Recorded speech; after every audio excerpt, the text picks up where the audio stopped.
पूर्व पीएम इंदिरा गांधी की हत्या के बाद दिल्ली में करीब 40 साल पहले भड़के सिख विरोधी दंगों में अब कांग्रेस के दूसरे बड़े नेता जगदीश टाइटलर पर जेल जाने की तलवार लटक रही है। दिल्ली की एक अदालत ने उत्तरी दिल्ली के पुल बंगश इलाके में 3 सिखों की कथित हत्या से जुड़े एक मामले में टाइटलर के खिलाफ हत्या और अन्य गंभीर अपराधों में अभियोग तय करने का आदेश दिया। कोर्ट के फैसले पर सिख समुदाय ने खुशी जताई। समुदाय ने कहा कि 40 साल पहले उन पर जो जुल्म हुआ था, इसका इंसाफ मिलने का वक्त आ गया। टाइटलर से पहले सज्जन कुमार कांग्रेस के ऐसे पहले बड़े नेता रहे जो सिख विरोधी दंगों में दोषी ठहराए जाने के बाद जेल की सजा काट रहे हैं। मोदी सरकार आने के बाद इन दंगों की फाइल दोबारा से खुली और सभी मामलों की फिर से जांच शुरू हो गई। सीबीआई स्पेशल कोर्ट के जज राकेश सियाल ने शुक्रवार को फैसला सुनाते हुए कहा कि अभियोजन के पास आरोपी के खिलाफ मुकदमा चलाने के लिए पर्याप्त सबूत है, लिहाजा उनके खिलाफ सुनवाई शुरू करने का आदेश दिया जाता है। अदालत ने टाइटलर के खिलाफ भारतीय दंड संहिता की विभिन्न धाराओं के तहत अभियोग तय करने का आदेश दिया, जिसमें गैर कानूनी ढंग से एकत्र होना, दंगा करना, विभिन्न समूहों के बीच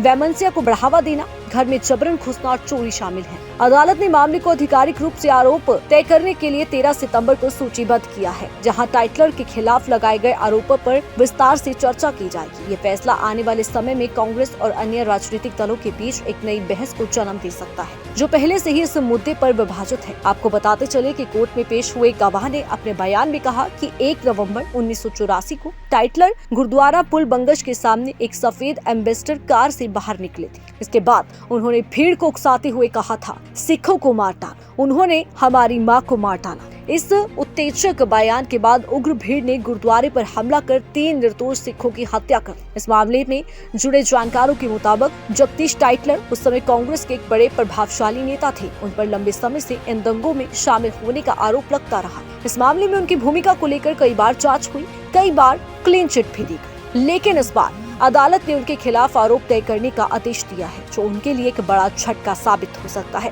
जगदीश टाइटलर के खिलाफ आरोप तय होने से सिख समुदाय में एक उम्मीद की किरण जगी है। इस मामले में आखिरकार उन्हें न्याय मिल सकेगा। 1984 के दंगे के पीड़ितों और उनके परिवारों के लिए ये एक महत्वपूर्ण कदम हो सकता है, जो दशकों से न्याय की आस लगाकर बैठे हैं। कोर्ट के इस फैसले पर खुशी जताते हुए दिल्ली सिख गुरुद्वारा मैनेजमेंट कमेटी के अध्यक्ष हरमीत सिंह कालका ने कहा कि सिख समुदाय ने दंगों के दोषियों को सजा दिलाने के लिए 40 साल से लड़ाई लड़ी है। हमारा केवल एक मकसद रहा कि हत्यारों को जेल भेजा जाए। आज अदालत का आदेश आने के बाद हमें बड़ी राहत हासिल हुई। हमें उम्मीद है कि जगदीश टाइटलर को जल्द ही जेल भेजा जाएगा। नई दिल्ली से मनोज कुमार की रिपोर्ट।